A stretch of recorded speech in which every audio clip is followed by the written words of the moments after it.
So, your uncle. What's wrong with him? He's possessed. As in the devil? Something like that.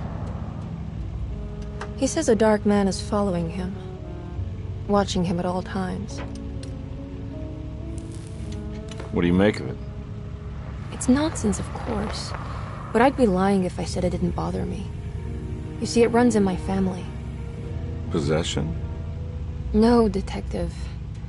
Deteriorating melancholy. Practically every member of the Hartwood family is driven mad before they grow old.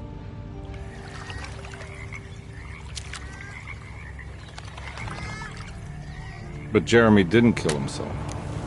Is that why he's at your setup? Despite being convinced that he is truly possessed, he decided to put his last chips on Dr. Gray and his psychoanalysis, figuring he might stumble upon some cure.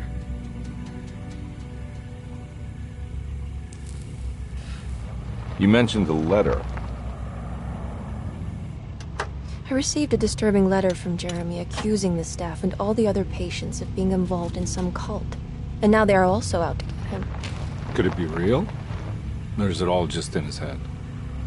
It's a story he tells himself, Mr. Carnby. Anything to avoid the truth. Which is? That we're all terribly insignificant. That people mean so very little to one another. That there is no one out to get Jeremy Hartwood because he isn't worth getting. Here we are.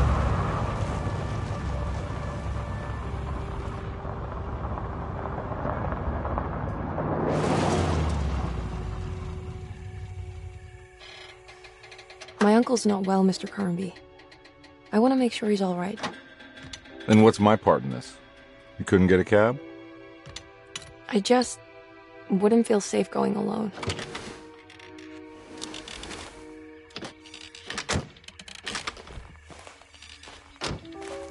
Did you bring a gun?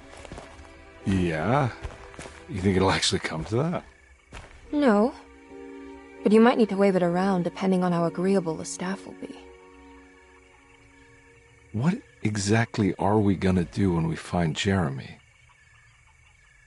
I don't know. Let's just find him first.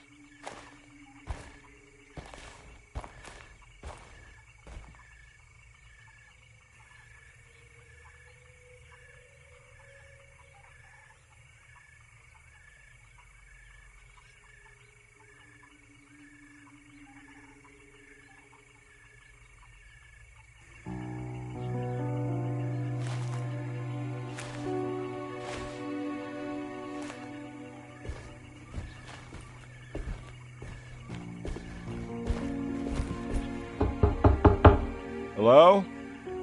It's so quiet. Where is everyone? This is a big place. Maybe they're on the other side of the house. Stay here. I'll have a look.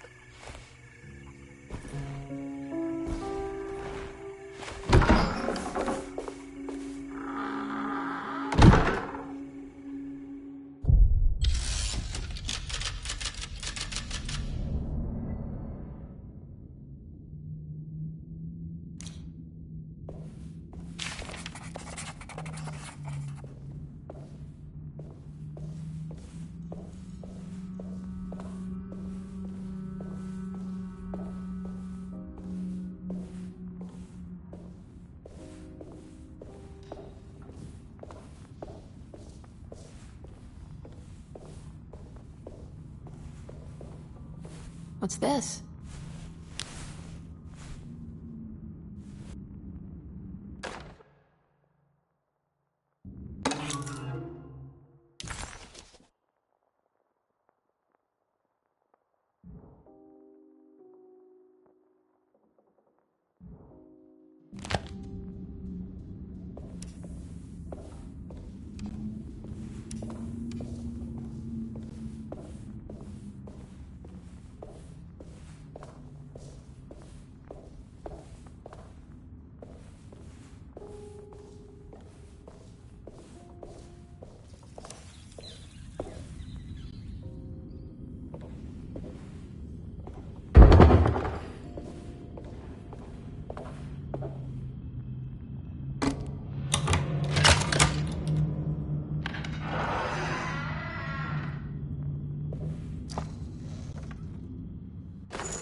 Well, I don't think I'll be able to get in there.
This must be older than Derceto. They've built the house around it.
I'll just take this.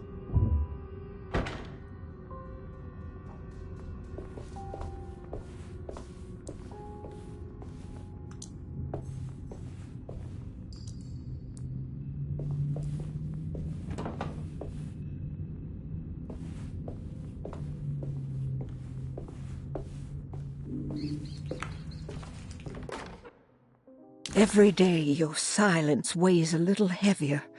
It's been a difficult year for everyone, and many have lost all hope. I read in the papers about people suffering. Pictures of dust-covered landscapes without a drop of water. I wish I knew if you were still tending the earth or if you had turned your back against us. I have started to look for help elsewhere.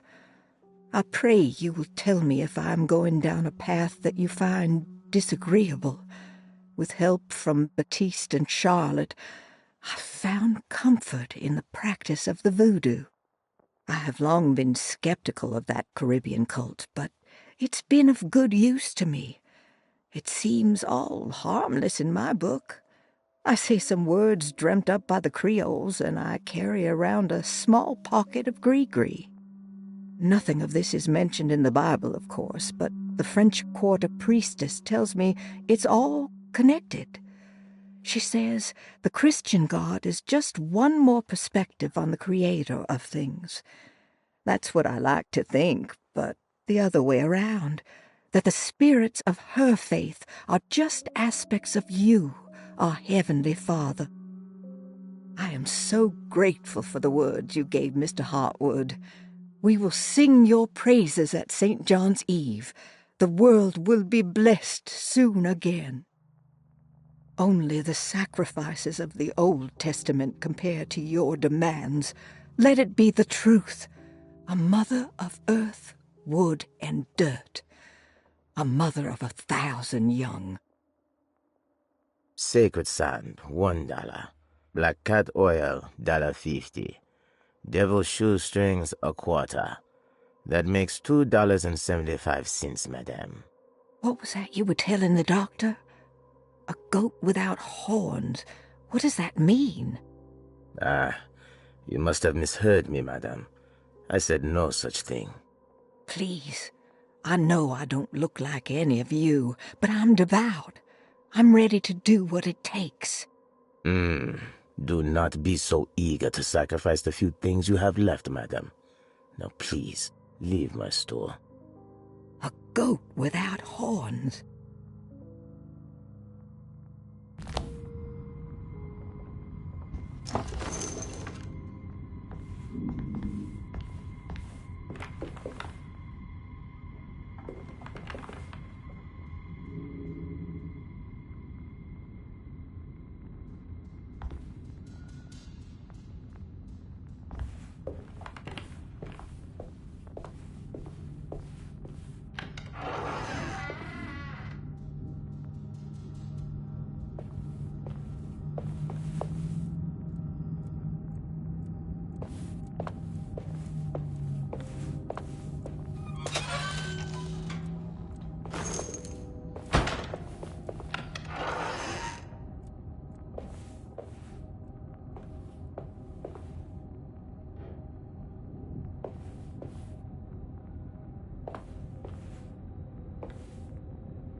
Surprised by her own reckless decision, Emily found herself breaking into Derceto. She mulled over how to present her story in case she got caught, but couldn't think of anything that sounded convincing. She wasn't much of a fast talker. Best to find a way to open the front door and let Detective Conby inside so he can handle the situation.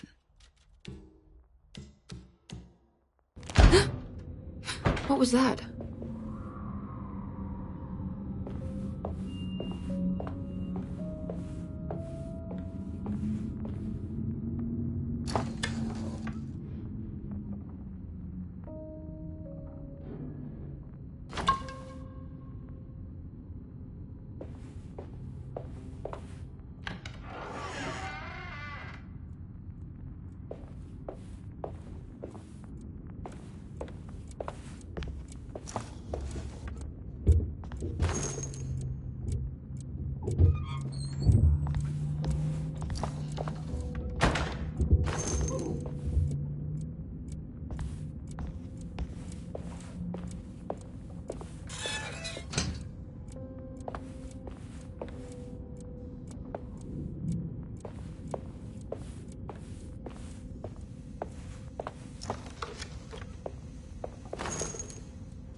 I need the key.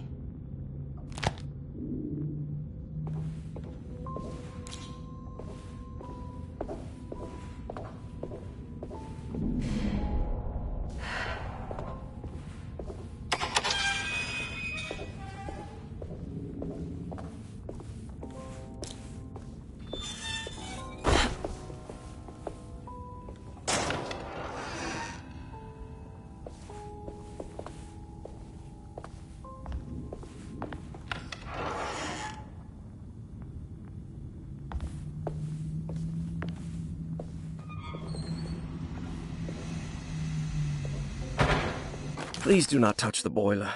It is working after all. While the sabotage has caused a leak, only the decorative plate has been completely ruined. Let's wait for Mr. Chance to turn up and he can take a look at the leak. Mr. Waits.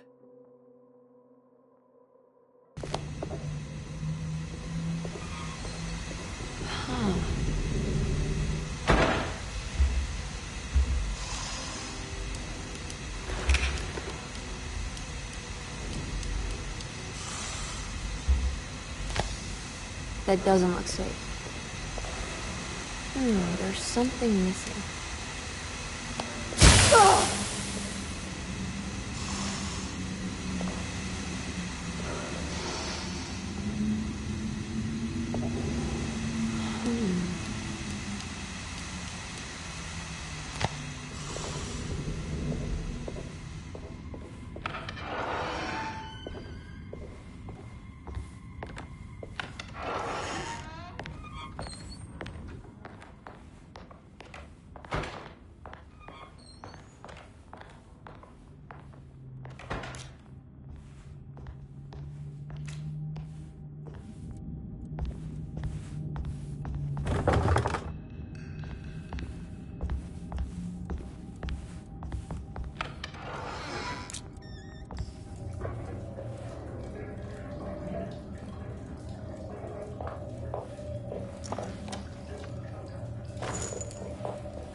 Sunday, June 22nd.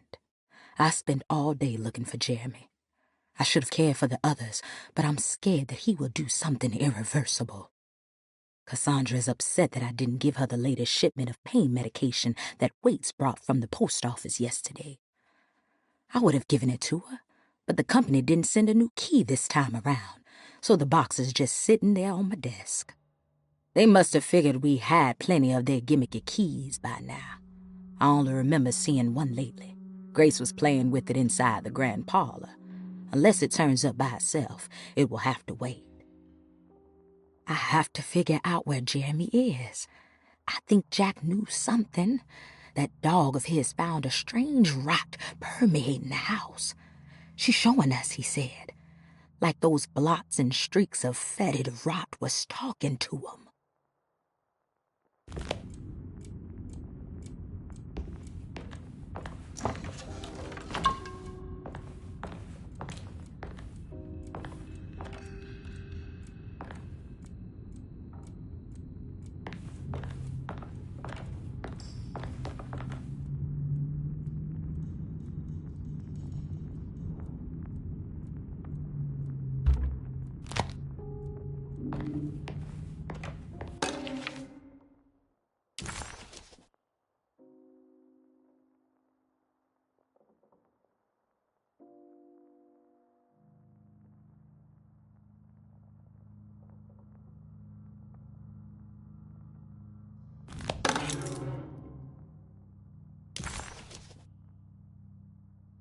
What's this?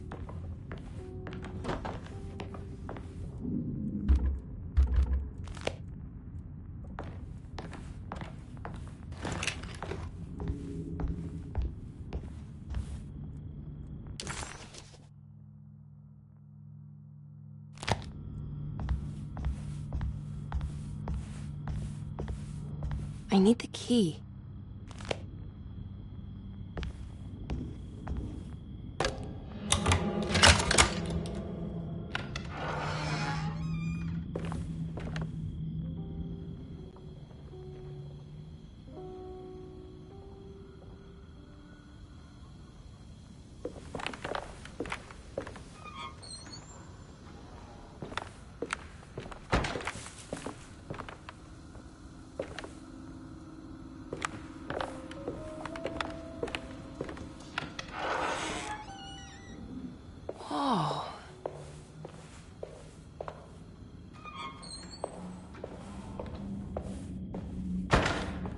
I need the key.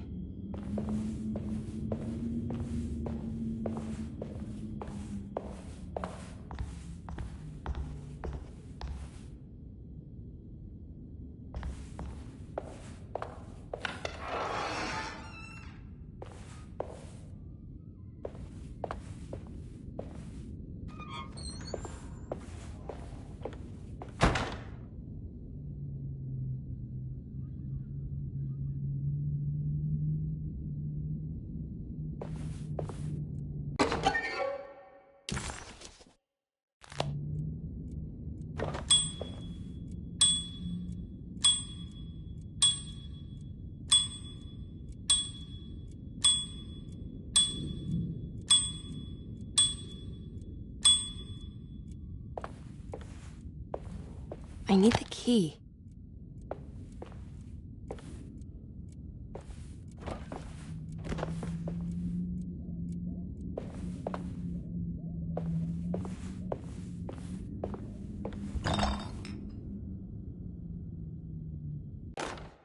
The Great Depression. President Hoover raises tariffs on over 20,000 imported goods in an act to protect American labor. Following the collapse of the Wall Street stock market on October 24 last year, American industry has suffered greatly. Thousands of companies have gone bankrupt and left a large part of the American workforce unemployed.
Wait, don't! Excuse me? Do you know where I can find Jeremy Hartwood? Of course not. McCarthy, what are you doing? I told you not to lose sight of the girl. Don't you worry, Mags. I'll find that little rascal. Who are you people? What are you doing here? I'm sorry about all this, but I'm looking for my uncle. His name is Jeremy Hartwood. What are you doing, child? You shouldn't be alone. Go find McCarthy. Who are you? Are you here for the Fay Dodo? Go upstairs now. My name is Emily Hartwood. I'm the niece of Jeremy Hartwood. This is Detective Carnby. The police? Why are you here? No, I'm a private investigator. Sorry to bother you. My client's worried about her uncle. He's a patient here at Derceto. If you don't mind, could you direct us where to find him? No, I can't. Jeremy has gone missing. If you leave your information, I will make sure to contact you. Wait, he ran away? No, he won't leave the house. He's around here somewhere, and both of our orderlies are looking for him. That's unacceptable. Where's Dr. Gray? I want to speak with him immediately. Fine, I'll ask him. Wait here and don't touch anything.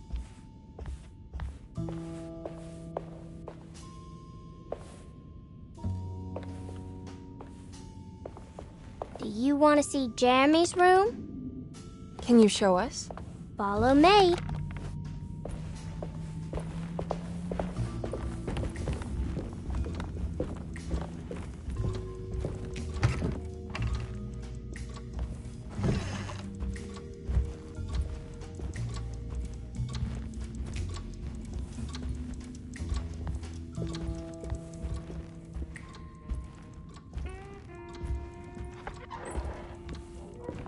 Thank you.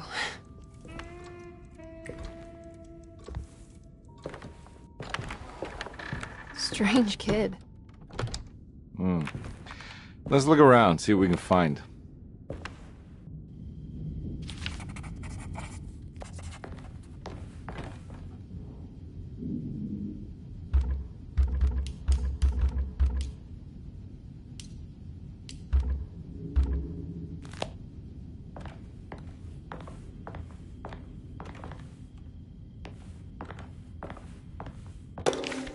Every night the dark man stands opaque at the threshold of my room, counting the days until my spirit spills out of my tired shape.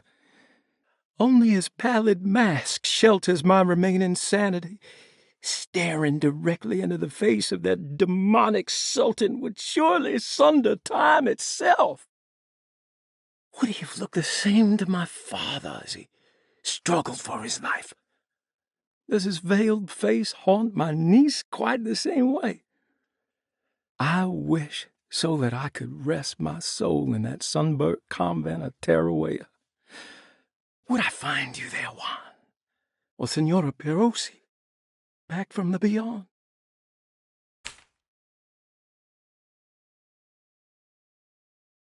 How did you first come to understand such things, Senora?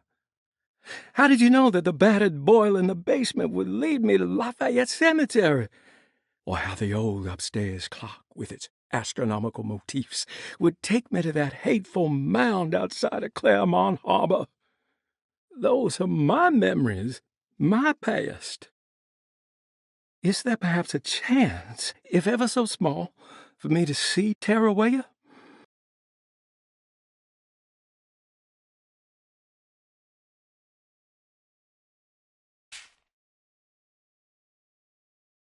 The people of Deseto are becoming dangerous.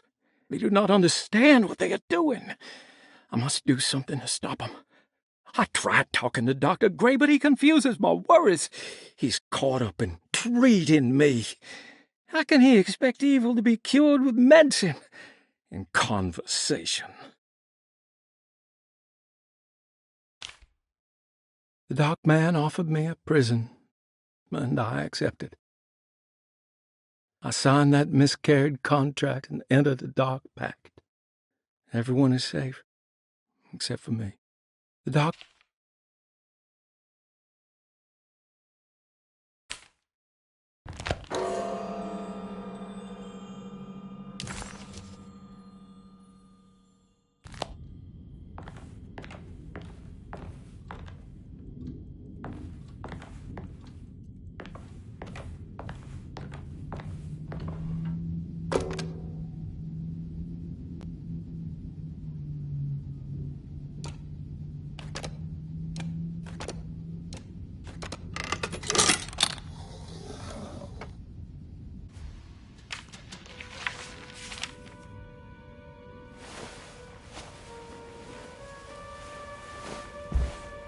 Have you ever seen anything like this? Looks like a talisman. You mean like this one?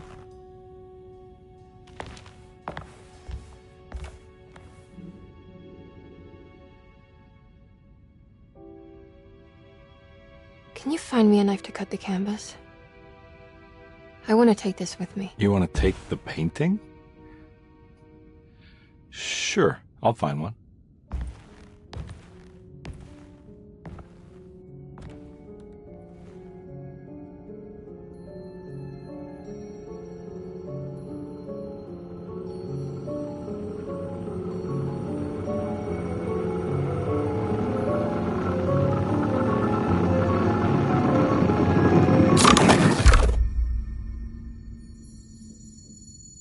I found this tube as well. Should keep it safe for you. Do you want to carry it, or should I? Miss Hartwood? Emily? I'll take it. Thank you. We're done here, right? I'm not sure. I don't know how to do any of this. Listen, I think we should talk to Dr. Gray. He must know something about what's going on around here. Okay. Let's do that.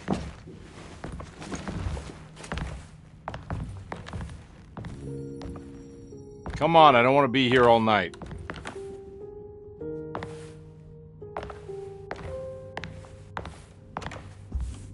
Detective Carnby? Where did...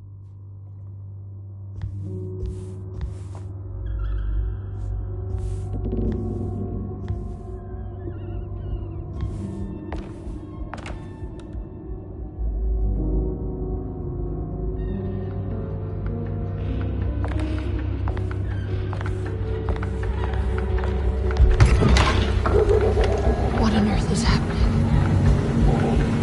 What is this place?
This can't be.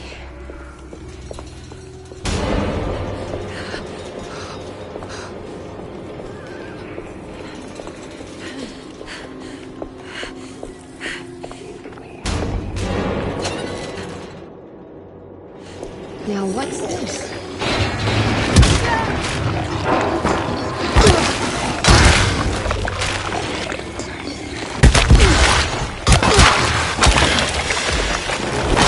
My weapon broke!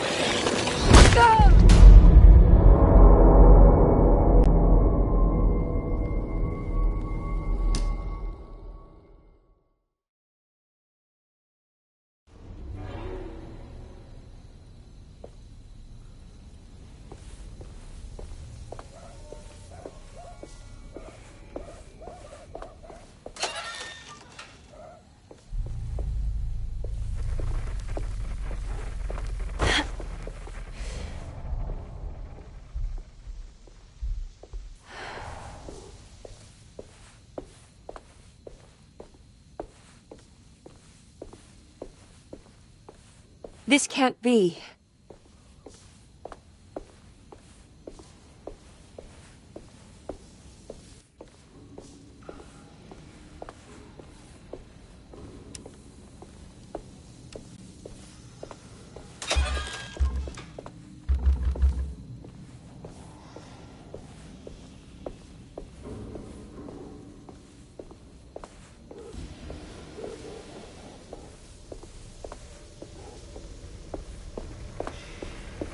I can't go that way.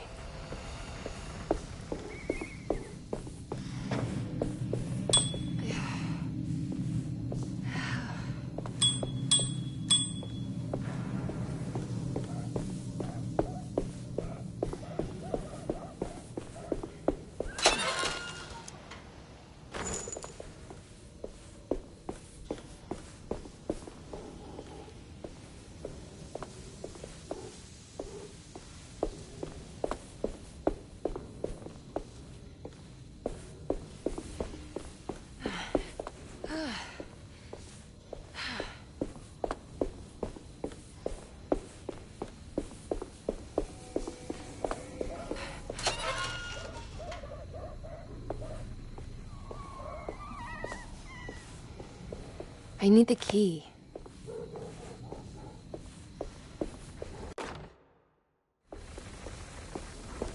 I can't go that way.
Emily, is that you?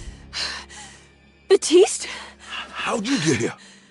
I was back at Derceto. Looking for my Uncle Jeremy? Jeremy's your uncle. I didn't know. Why would you? You're still working at Derceto? Yeah, both me and Lottie stuck around. We're real orderlies now. You remember my sister Lottie, don't you? What happened, Baptiste? How are we here? You know about the dark man haunting your uncle? I'm familiar with his mental state. I think we all in his head somehow. Cause these streets are real, but they're not like on any map. Nah, this is like when you remember something, but in the wrong way. Do you know how to get back to Derceto? I'm not safe here. Truer words have yet been spoken, Mrs. Marcus. Don't call me that. It's Miss Emily Hartwood. There's no reason to call me anything else. I'm sorry, Miss Emily. I'm just trying to tell you like it is. This place ain't safe for no one. There's evil hiding in the dark. How do I get back? Only Jeremy knows how. He has this juju necklace guiding him. You mean this talisman? Mm-hmm. Just like it. He says it's been protecting him. Ever since he got it from Miss Jackson down the street. You know where it came from? Have you been there? I was there no more than 1 hour ago looking for Jeremy. Locked it up to keep the ghouls from getting inside. You can have the key if you want. Thank you. I'll take a look. Stay safe, miss.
Are you staying here?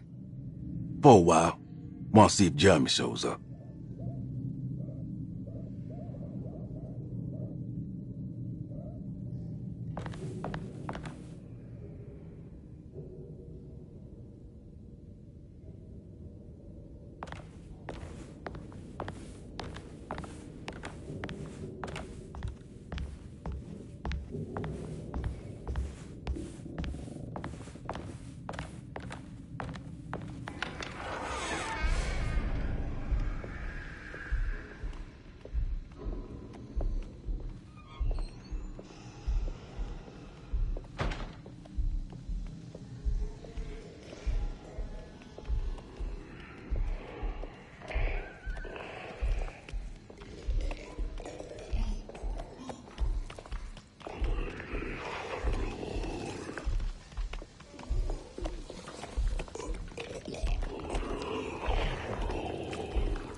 This must be Miss Jackson's.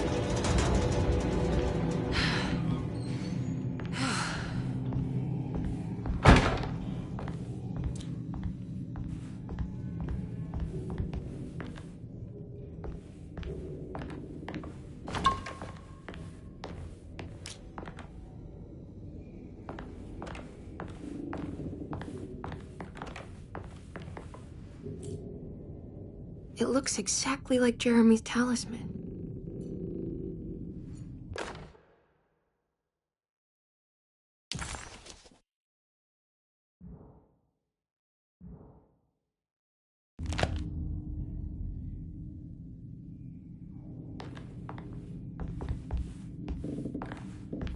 I think it's meant to hold the talisman.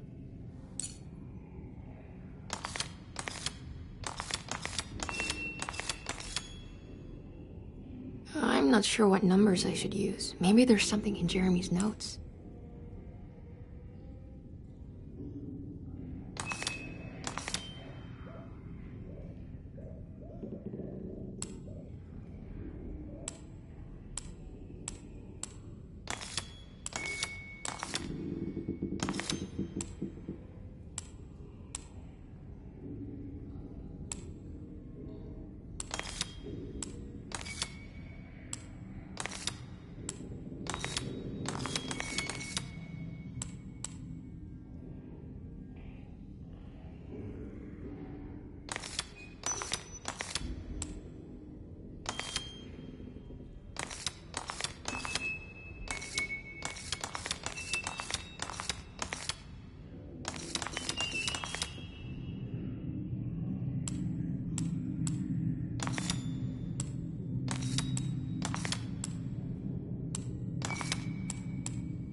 What's that picture in the glass?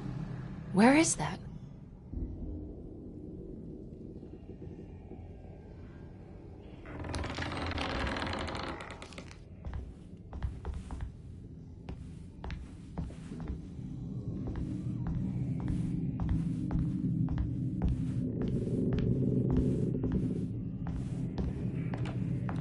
Good to see you again, Miss Hartwood. Mrs. Thompson told me you were here. She also alerted me that you brought a detective with you. I'm very curious to hear what this is all about. You don't remember me, do you, Miss Hartwood? We met at your family's house in the Garden District, when your uncle was about to be admitted under my care. No, I remember. Sorry. I'm not really feeling well. Oh, well, in that case, have a seat. Let me make you a drink. I don't seem to have made much of an impression on you. On the other hand, I can vividly recall you and your parents. Because of our cheerful disposition, I'm sure. You are far too intelligent to think that. You come from a joyless family, Miss Hartwood. The only amusement I took from my visit was discovering that the young lady's drink was an old-fashioned. Very astute. Is that supposed to make you seem attentive or intelligent? Whatever you prefer. Are you ready to tell me why you are here, Miss Hartwood? And why you brought a detective? I received a letter from my uncle. He seems certain that he was in danger here. If I find out you're treating him badly, I'll be taking him back with me to New Orleans. Really? Is he going to live with you in your tiny garçonniere? That would be a spectacular way to ratify your spinsterhood. Because you are well aware that your father would never let him back in his house. No, I have it. Maybe you can bring him back up north. You've been wanting to move back for quite a few years, haven't you? You always preferred your mother's side of the family. Jeremy is free to leave with you. I won't object. However, there is one problem, as you might have learned. He is, in fact, missing. Do you know where he could have gone? No, I'm afraid I don't. I have my staff looking for him. I'm sure he will show up eventually, especially if he learns that you are here. He is quite fond of you. What can you tell me about his condition? I never heard a proper diagnosis. What is your medical opinion of him? Well, let me think. He is an anxious man, depressed, even. He suffers from a perceived lack of order in his inner and outer life. He constantly complains about events not presenting themselves according to their divine nature. And the Dark Man? Hard to tell if it was ever anything specific. Jeremy uses the Dark Man as a psychological scapegoat to avoid facing the truth that he is in any way at fault. You don't think there can be any truth to the Dark Man's supernatural existence? Why would you ask that? Can we ever be sure? If the Dark Man is some sort of evil presence that is in possession of Jeremy? Well, I assure you, any evidence that you experience supporting that claim is purely delusional. Don't get caught up in mass hysteria, Miss Hartwood. You wouldn't want to take your uncle's place in this hospital, would you? I'll be leaving now, Doctor. I need to keep looking for my uncle. Do so, Miss Hartwood. I'll let you know if he shows up.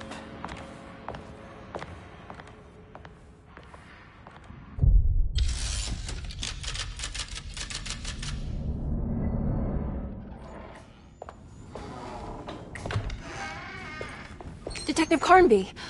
God, I'm glad to see you. I was afraid you had left. Me? You're the one who just disappeared. It's hard to explain. I think I blacked out. It was like I went somewhere else. It's okay, miss. You're clearly upset. No, I don't know what's happening. This is a very stressful situation for you, I understand.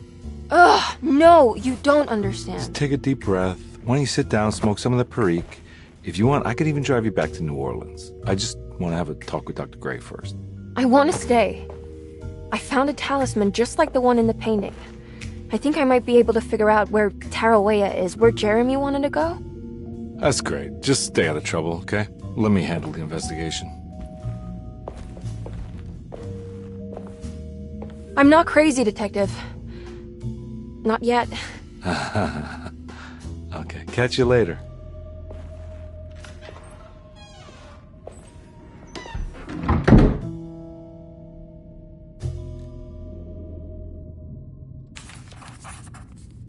Despite making a fool of herself in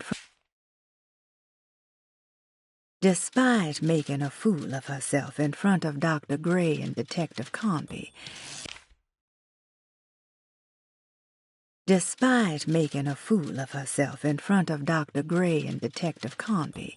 Emily felt surprisingly invigorated.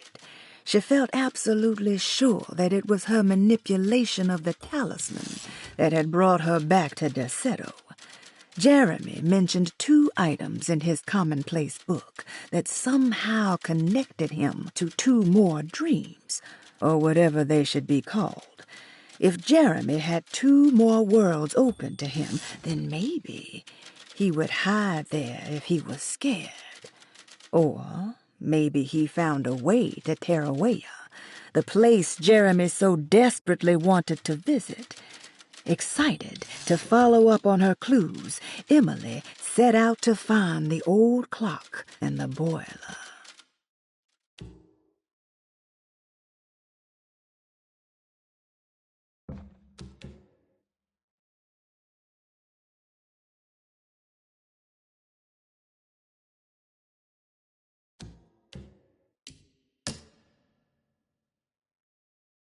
If a talisman like this can open up doors between the French Quarter and Derceto, then maybe Jeremy is hiding in some strange other world, like Tarawea, the place he mentioned in the book. No matter where he is, it's clear that my search won't be limited to Derceto.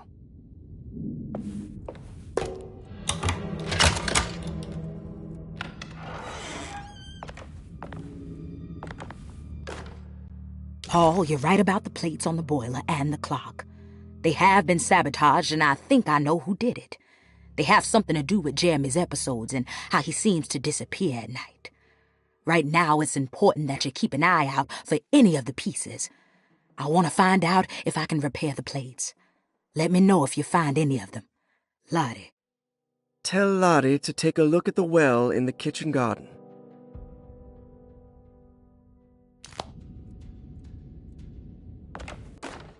Saw your notice in the boiler room. You should know Mr. Chance won't be coming back. I got no business being in there myself, but you can take a valve from the wine cellar if you want to try to stop the steam pouring out. Be careful. Dr. Elmore Lee Gray is Deceto's chief doctor. Accounting and all administrative work is handled by me, Paul Waits.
Interesting.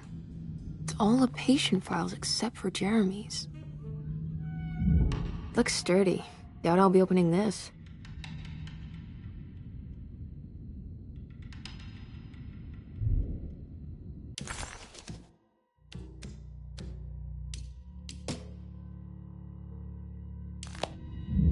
Looks sturdy. Doubt I'll be opening this.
I need the key.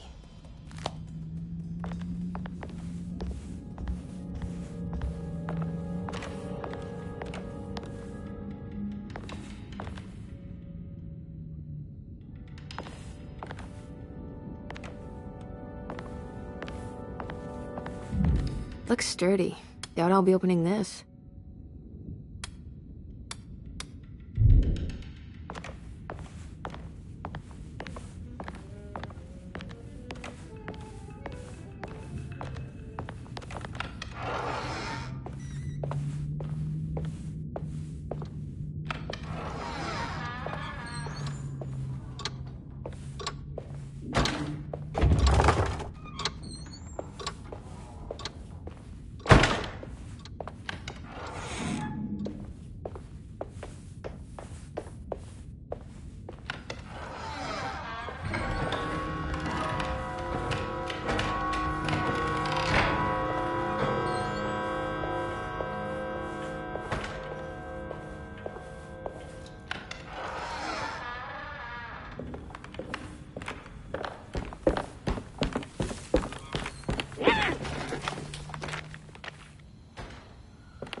Good evening, Miss Hartwood.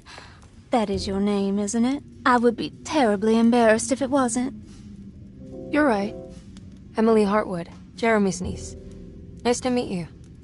Ruth Talon.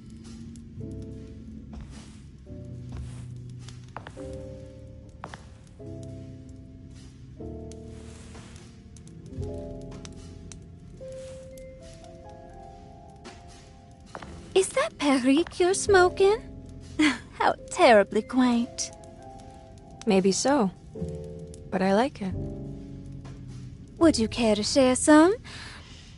That smell is making me feel very nostalgic.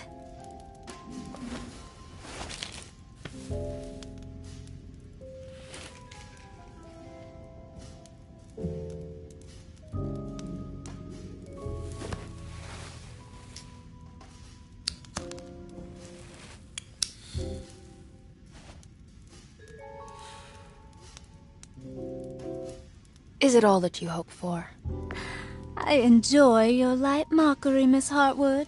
I can tell we would make great friends. How flattering. Too bad you're locked up in this place. Your insincerity is really refreshing. I wish you were mad as I am. Then you could stay. Give it a few years and I might just be. Lunacy is one of my family's few privileges. Oh, good. I'll be looking forward to it.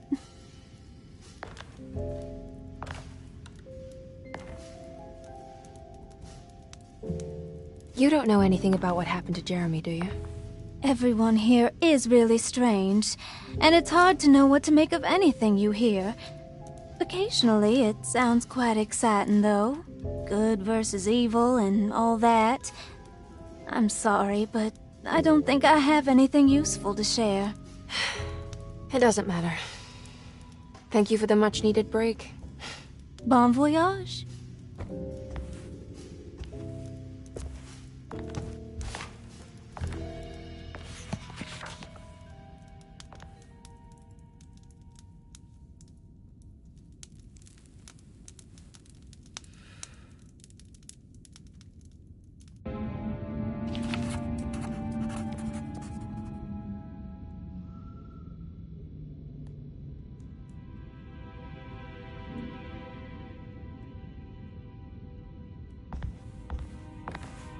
Lost Plantations of Louisiana, Thierry Briclot, 1917.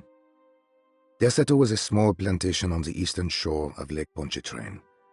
The land was considered difficult for industry and was sold for only $30 to Elijah Pickford in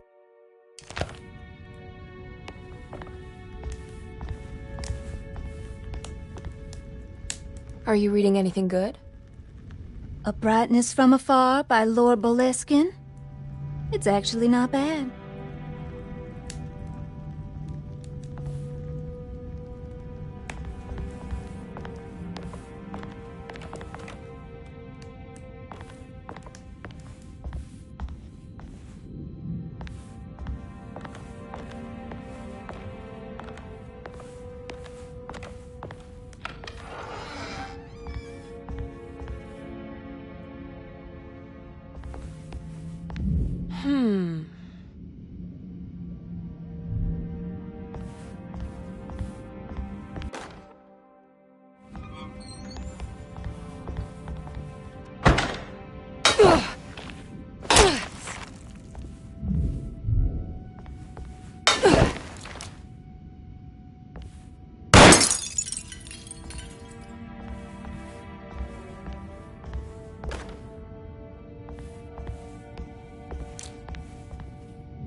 It's wet shut.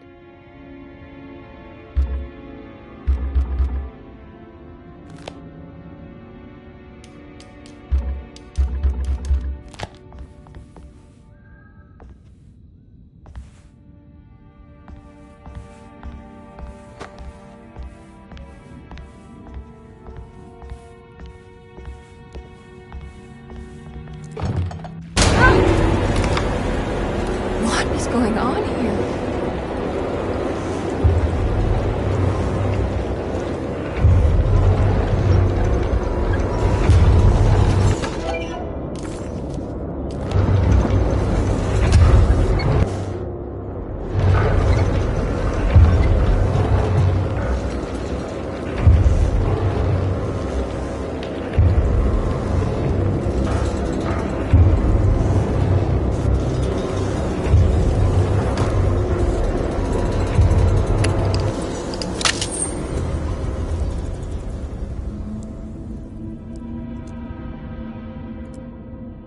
Everything's back to normal.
Iawesaki nantetmuen, Mumpramisaki nantetmuen, Men le angeni, man yo deshena. What are you doing sneaking around? You almost scared me to death. I'm sorry. I didn't mean to disturb your ritual. I wouldn't have guessed voodoo was in practice at a place like this. The doctor may be all about science, but I know these roots have power. You know what's going on here? I have a feeling Derceto is cursed. There are several players with stakes in this game. Derceto isn't cursed or blessed. It's a battleground. And it would all be a lot better if you could get your uncle out sooner than later. That's all I'm trying to do. I wish you the best of luck, Miss Harwood. I really mean that.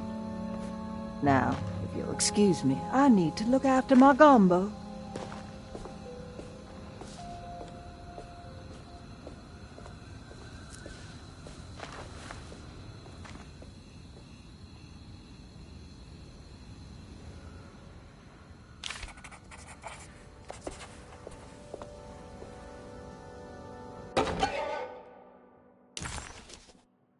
This can't be. What's that?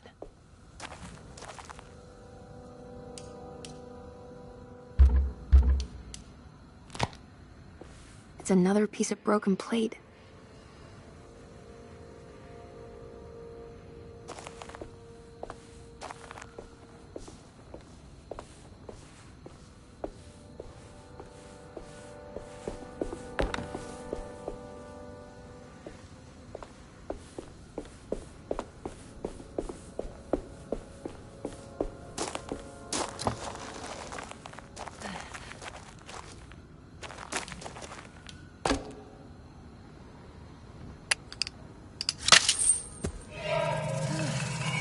It worked.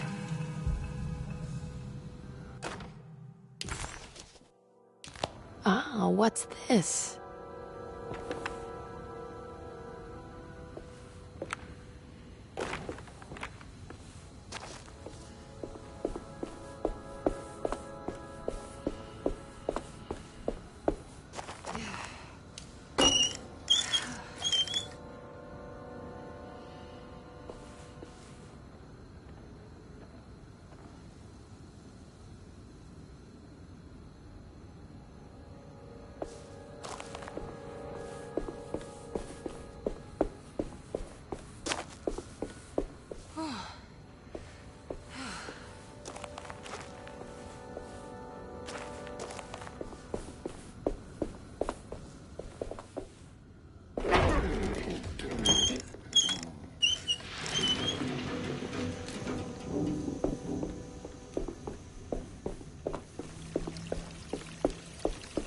There we go.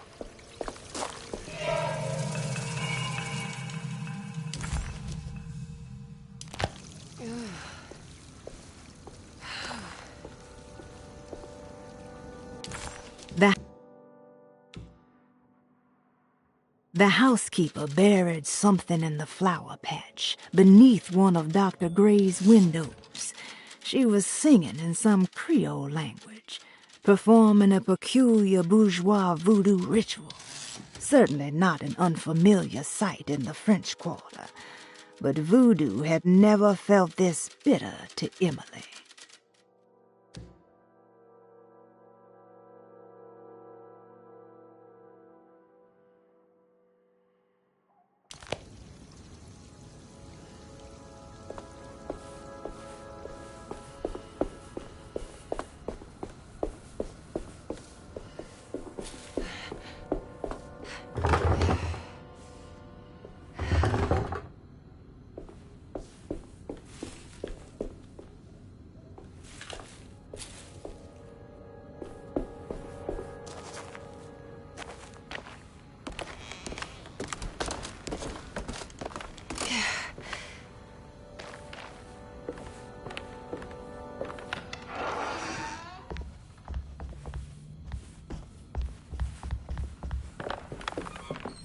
It's wet shut.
You know, Mr. Waits, I saw a piece of the plate that Liza broke. I think she's been hiding them. She's not very good at it. She just chucked it into the little room with all the tools behind the boiler. I left it there. I didn't want to embarrass her by picking it up while she was looking. We went upstairs instead and played backgammon. I let her win, because she's so unhappy. What's that stain? Looks like some kind of rot. It's another one of those plates for the talisman. It's also broken and missing some pieces.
I need the key.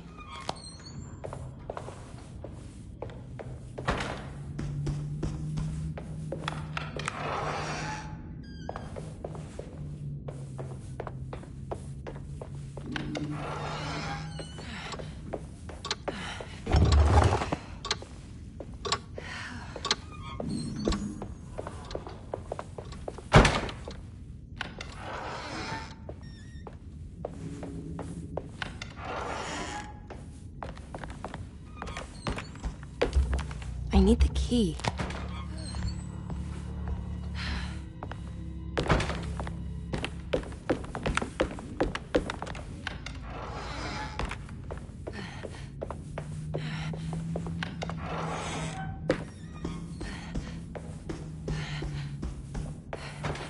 I can't leave.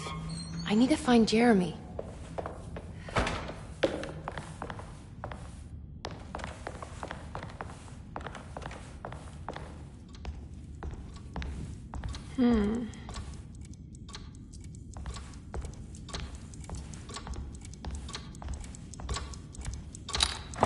This must be the clock. This looks like the thing that held the talisman in the French Quarter, but it's broken and missing some pieces.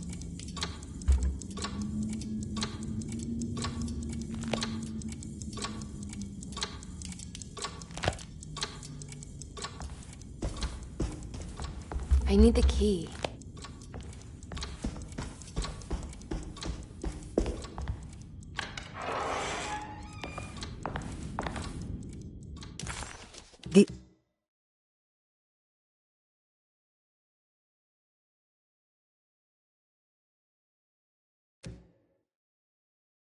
The old clock was an intricate machine with eccentric astronomic motifs, but nothing appeared particularly unusual to Emily. But then she discovered a large decorative plate that reminded her of Miss Jackson's ritual bench, where she had configured the talisman to open the door back to Derceto.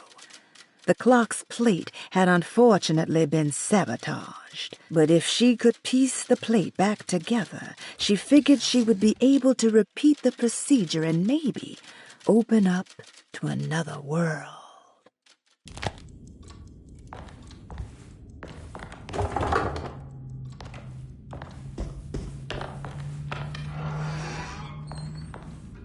Jeremy's room. All back to normal.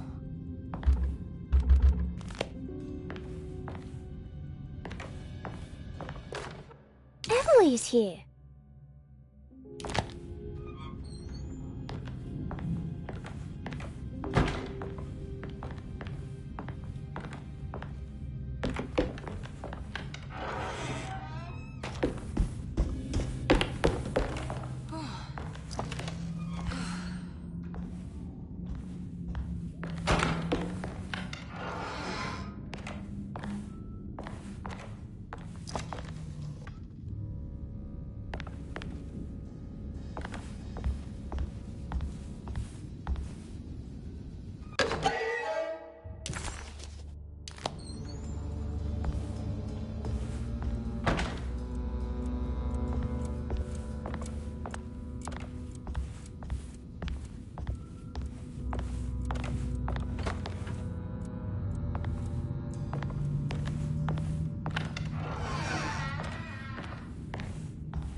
What a strange but beautiful room.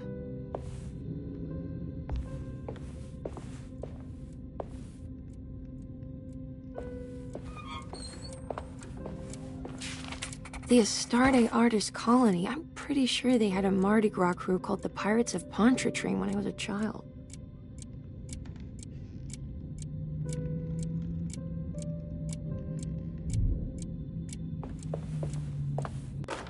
Will I need to remember how to get them out again? They are locked up for good reason. I am sure she is still able to whisper the answer in the ears of the wrong people. But not for long. I will see her burned soon enough. That black goat will be sacrificed to put an end to it all. Then it will all be over. No more Derceto, and sadly, no Astarte. Those good pirates of Pontchartrain. May you still sail the lake, until you find the shores of Hali.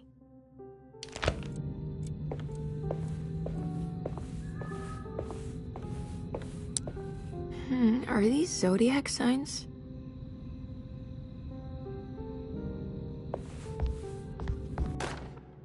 I did it!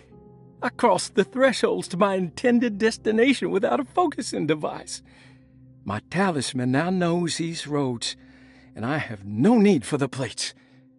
I can find my way to Lafayette as easy as I find my own room. I visited the grave of my father and seen the oven waiting for me. Thank you for opening these doors. I now must summon my courage and go back to that hateful mound outside the oil rig.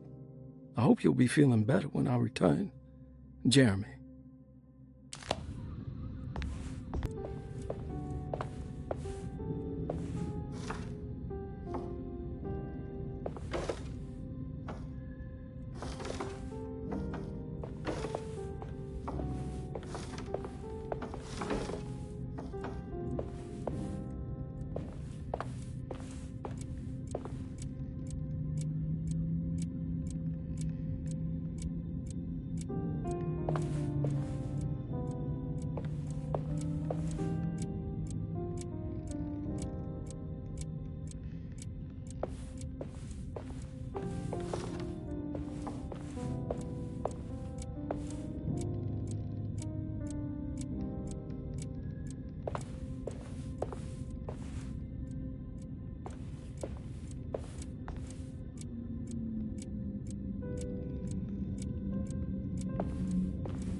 Here we go.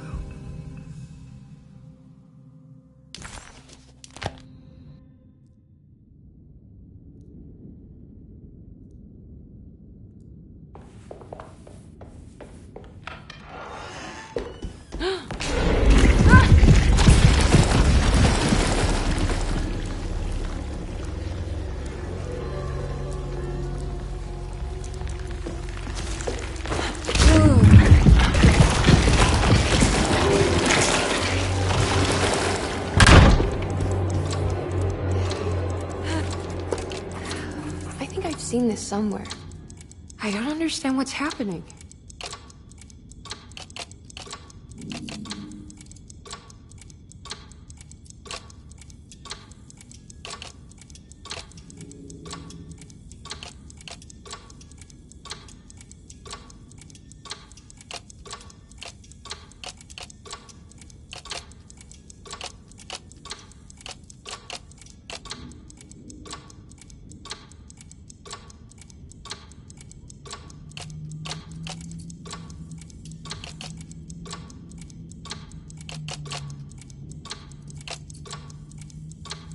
There was something in the Commonplace book about this.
Suddenly, Jeremy's bleak dreamscape devoured Emily, drowning her in dread and darkness, only to moments later spit her out again.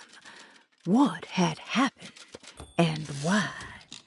Was that her doing, or did someone else make it so?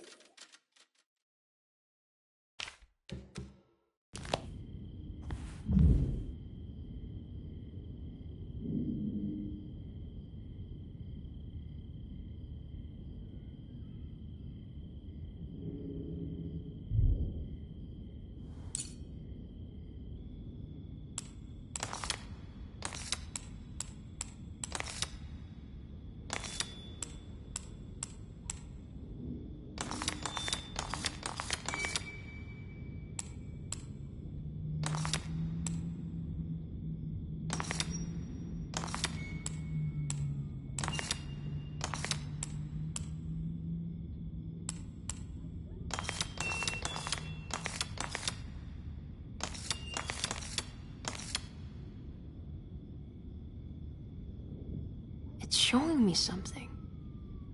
That's just the hallway outside Jeremy's room, isn't it?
did it. I opened up another dream.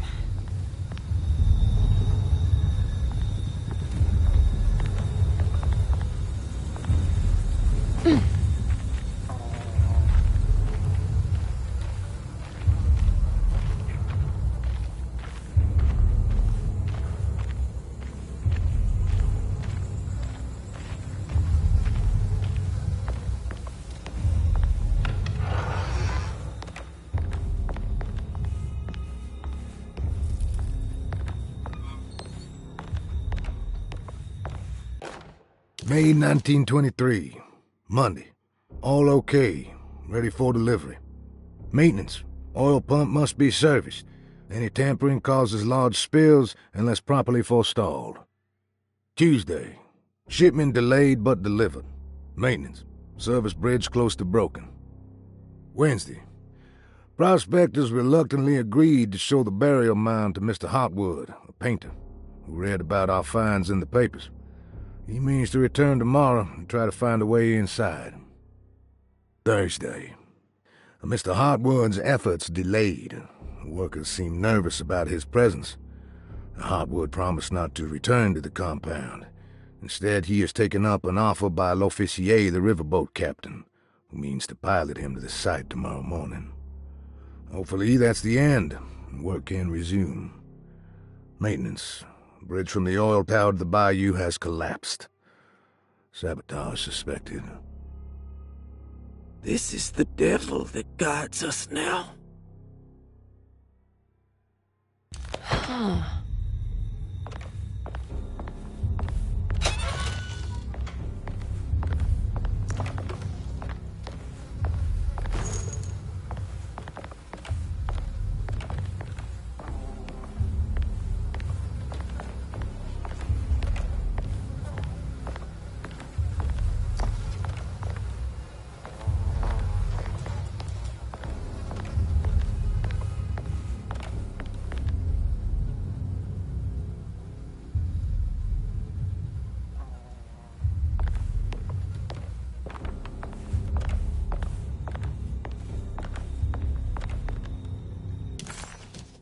Emily deserved a sense of triumph, but she was too on edge to appreciate her success. There was no reasonable explanation why the talisman let her open up this other world. Was this really happening? Or was this somehow all in her mind? There was no time to question her own sanity. She had to find Jeremy. If he was here, she thought, would she find Jeremy in the hateful mound? I need the key.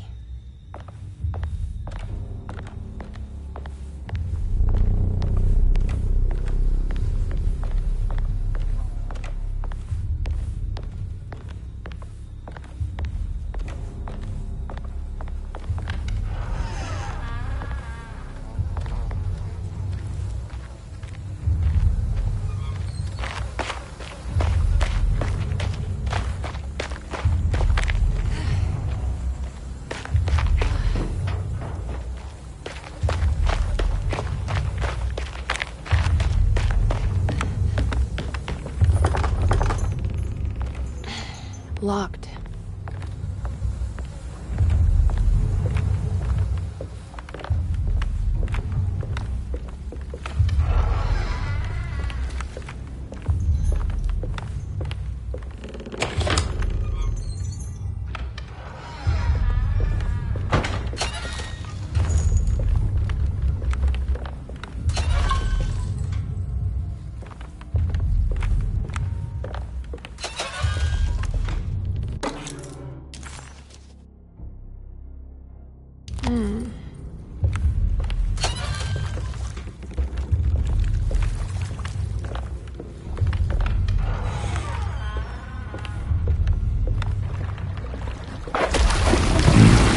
Missing.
Here we go.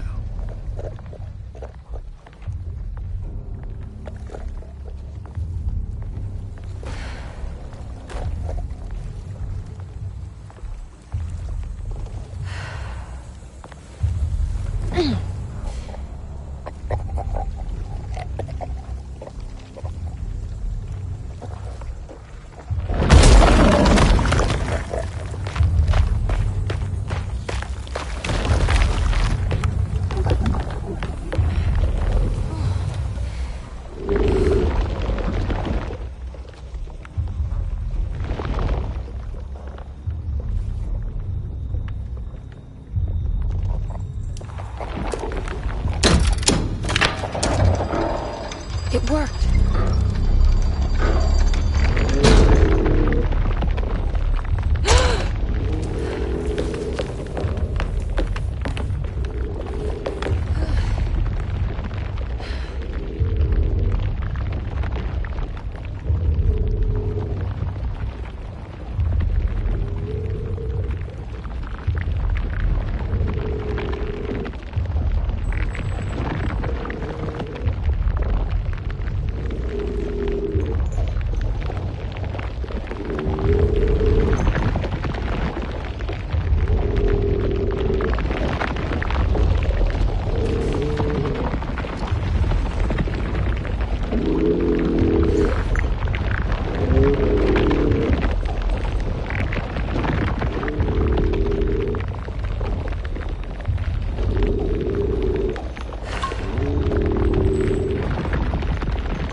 break this, I just need something to hit it with.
Way to get to the other side.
Look down, Emily.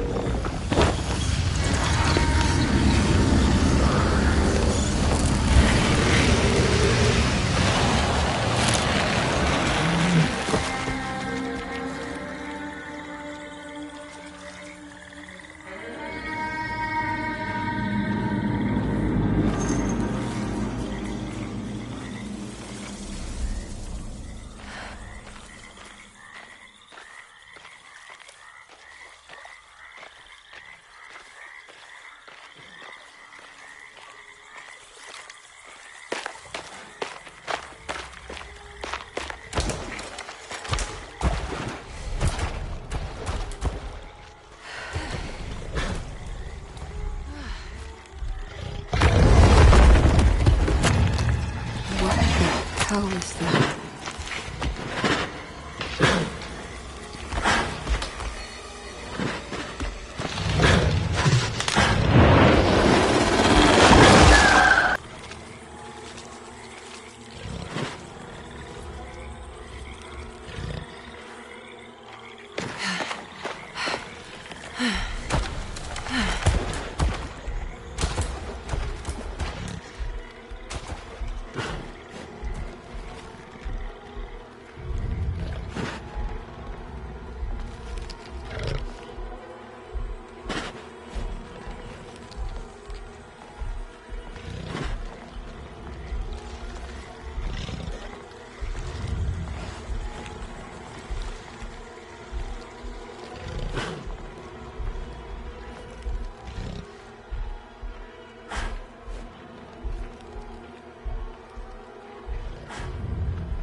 Jeremy, you dropped your...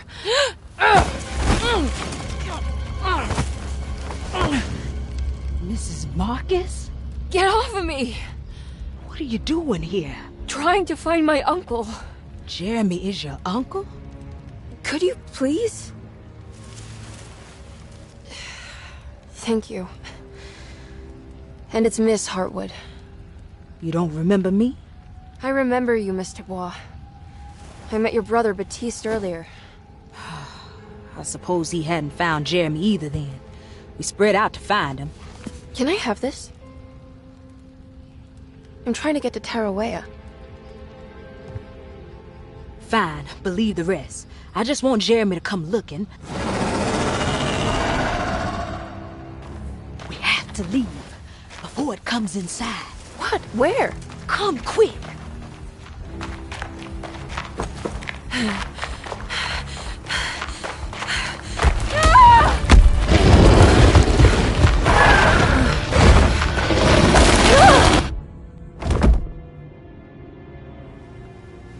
Oh, God damn my soul.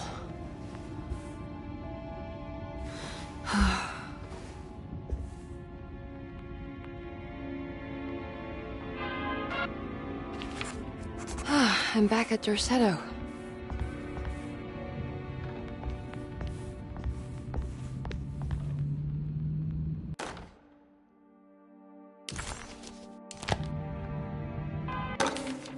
Reflections on the Power of the Verb in Certain Texts by Juan Luis Jorge.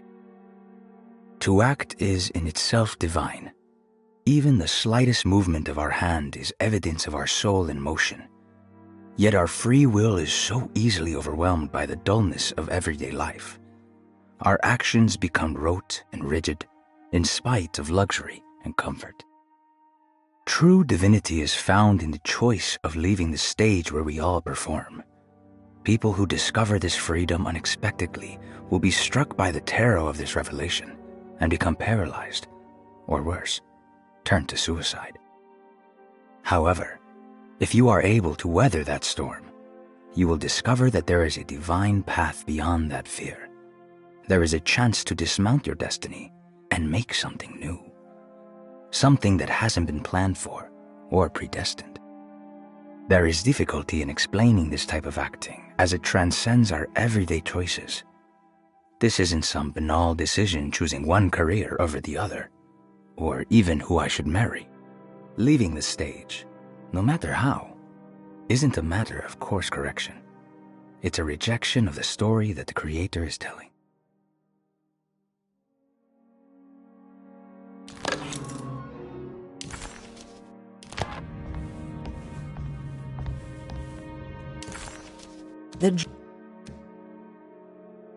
The dream of the grave under the cheniere suddenly vanished, and Emily found herself back at Derceto.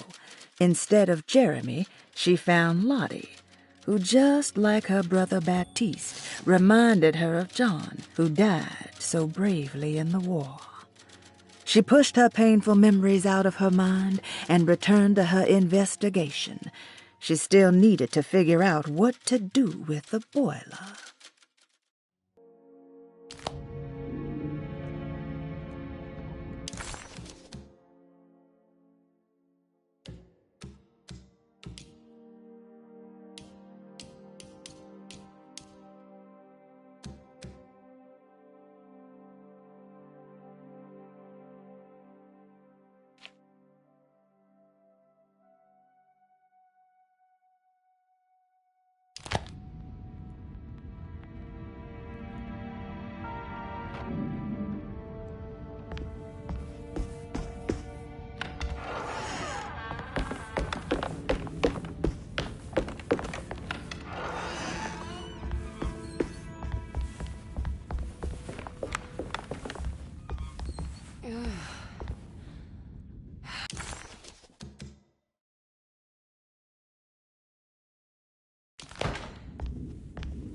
Come on, Grace. I'm too tired for games. I'll even let you play with my jackknife. Oh, good evening. You haven't seen a little girl by any chance, have you? I don't think so. You would have known if you did. The only kid crazy enough to be in this place. She's not in her room, then? That would be a first. Always running around causing trouble. She's very hard to pin down, that one. You want a sip? I'm good, thank you. Well, I should be going then. Unless there's anything you need from me. I just want to find my uncle before anything happens to him. Oh, don't worry, miss. He'll show up. He is much too lily-livered to kill himself. Why would he? It's his greatest ambition, didn't you know? Take care now.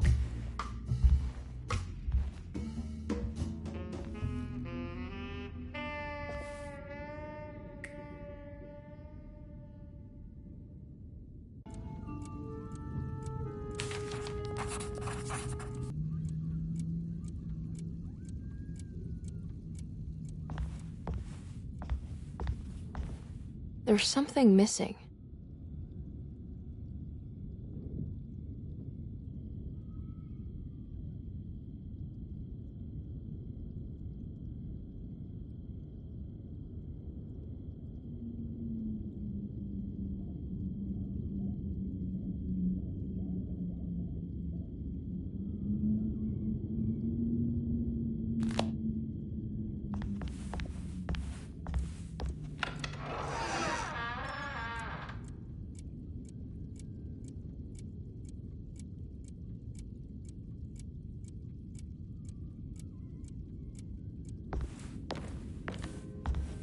So this is Grace's room. Don't you worry, Grace. Go play your game, bleat and bellow with the others. I won't be jealous. There will be more masquerades. However, I would love it if you would finish my mask for the feast. With love, Ruth. Cute.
McCarthy moseyed off to continue his search for the little girl. Emily had meant to ask why he was looking for her, but decided against it, fearing that it would just prolong an already awkward scene.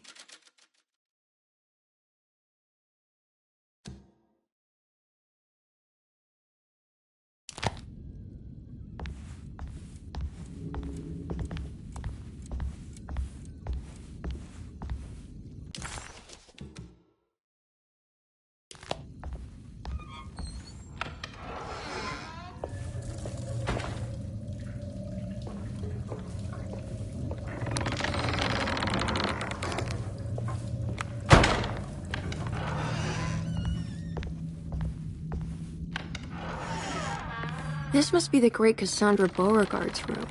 I'm not sure what I expected. It's another one of those peculiar padlocks.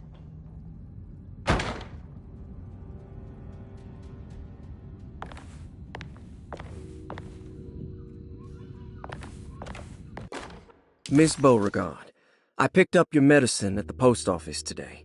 As you understand, it needs to be administered by the orderlies for your safety. I have put the box in Lottie's room for now, and I'm sure she will find you as soon as possible. Mr. Waits.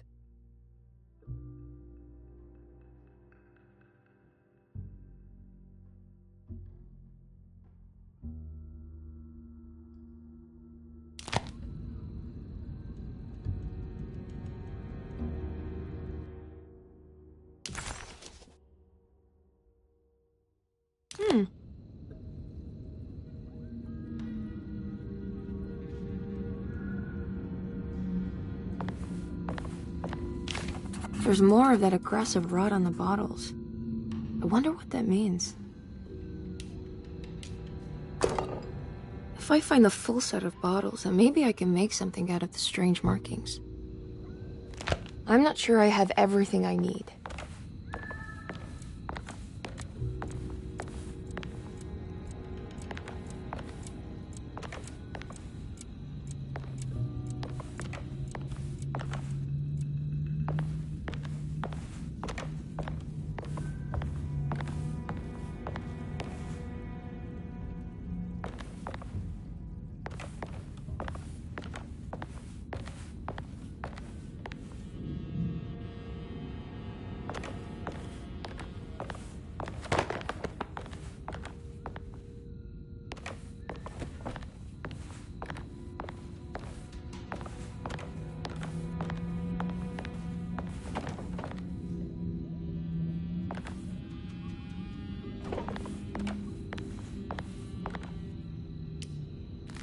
I'm not sure I have everything I need.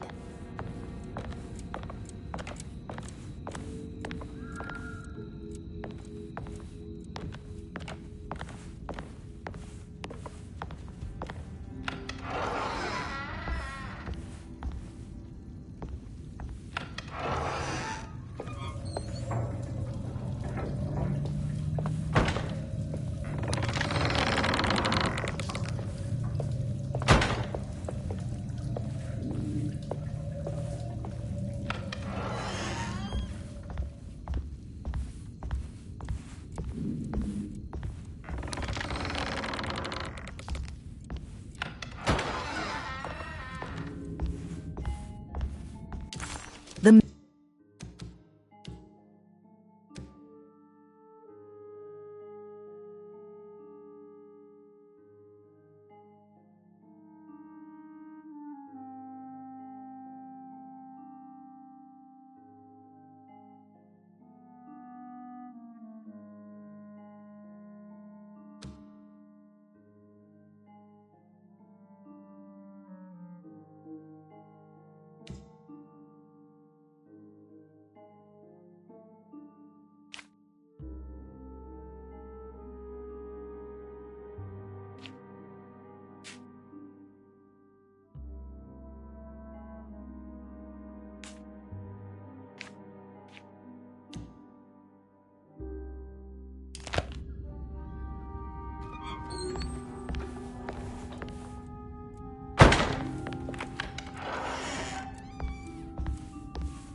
I need the key.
I can't leave. I need to find Jeremy. I need the key.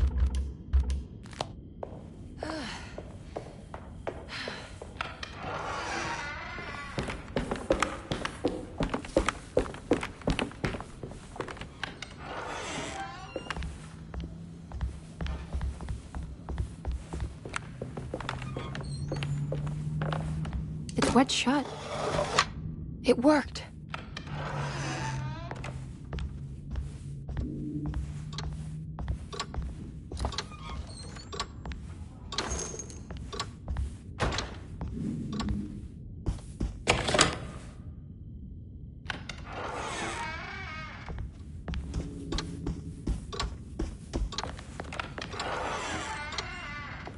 Whoa.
I need the key.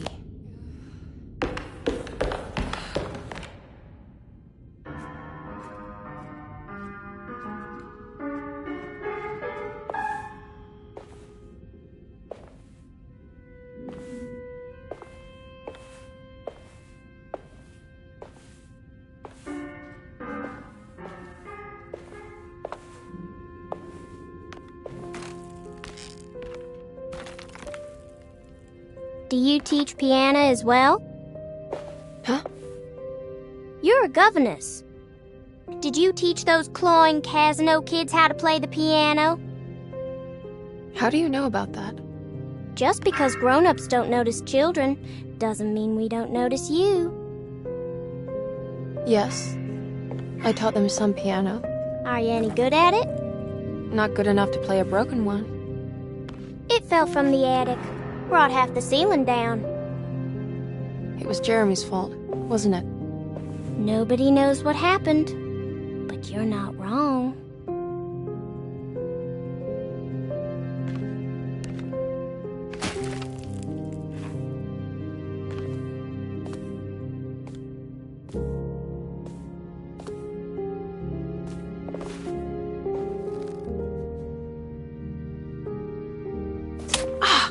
What are you doing?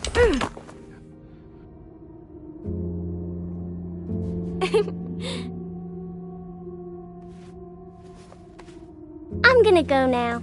See you around.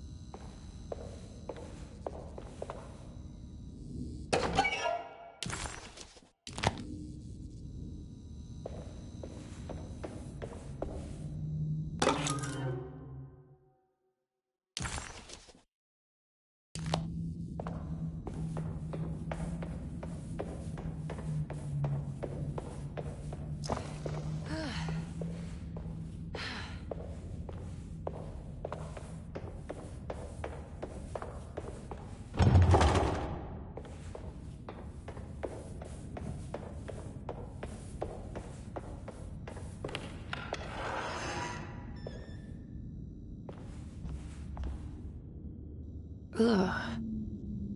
There's more of that unsettling rot. On the commonplace of evil, there lies virtue and stark irreverence, careless thoughts of luminous indifference. But blame not the beast we once were, which science so often wished to refer. Not the wicked full of sin, it is you who stand and grin.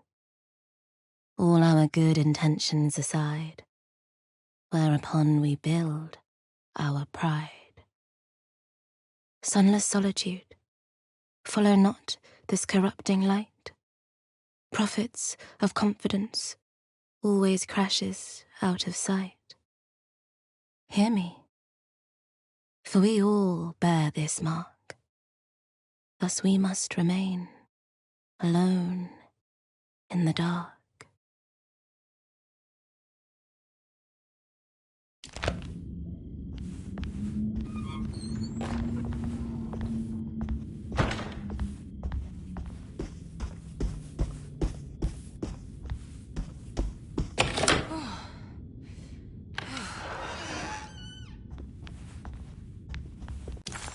The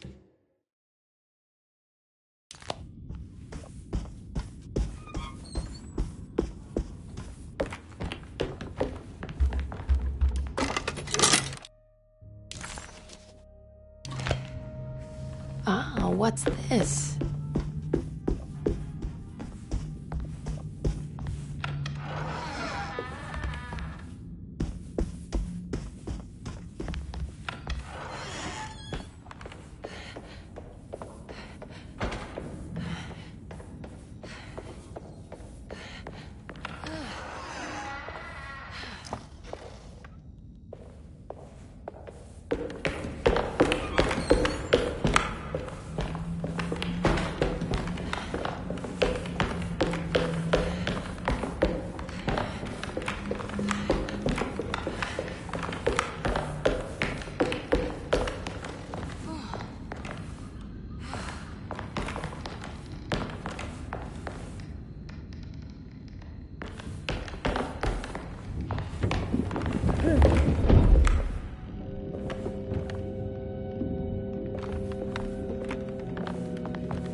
Huh.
Huh.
Huh.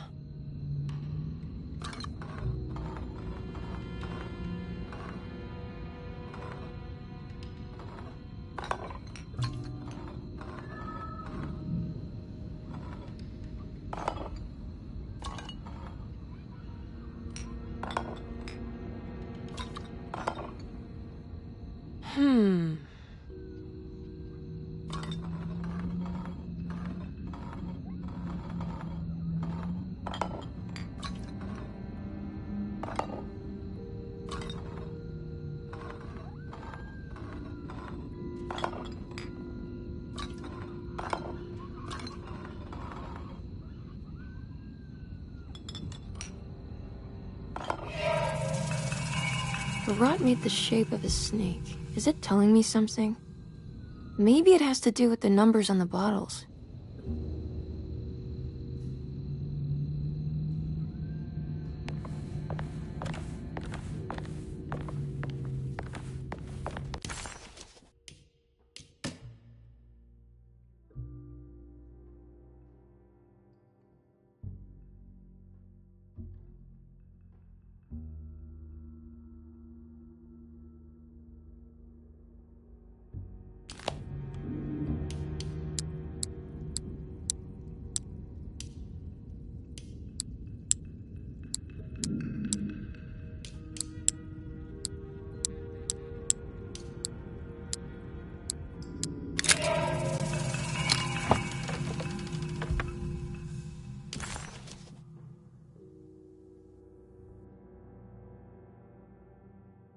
It's another piece of broken plate.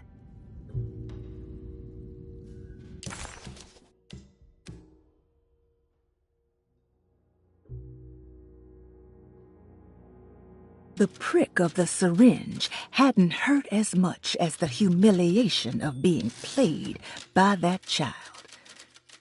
Emily just couldn't make any sense of her behavior. Grace seemed amused, but not mocking. Was this just her being playful? As her feelings subsided, a second thought appeared. She wouldn't have injected her with something, would she?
I need the key.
What's shut? It worked. I don't have everything I need. The Barlow lens. Instructions. To double the magnification of your telescope, simply fit this Barlow lens to your instrument.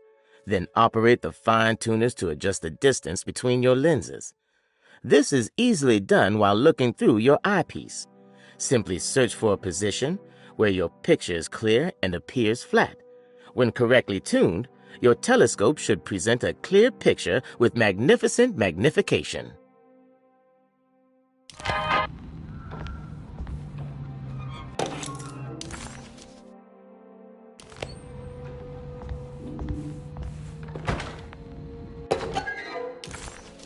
What's this?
I guess this works too?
Jeremy?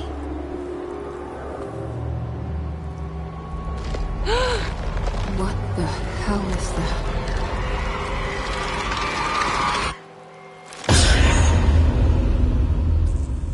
What? There was a dead body in here. Did I just imagine that?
There's something missing.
The talisman is showing another room.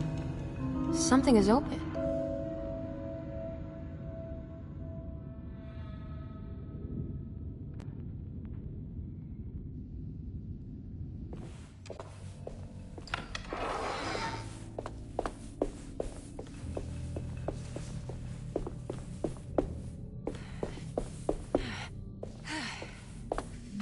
It worked. I'm in another one of Jeremy's dreams.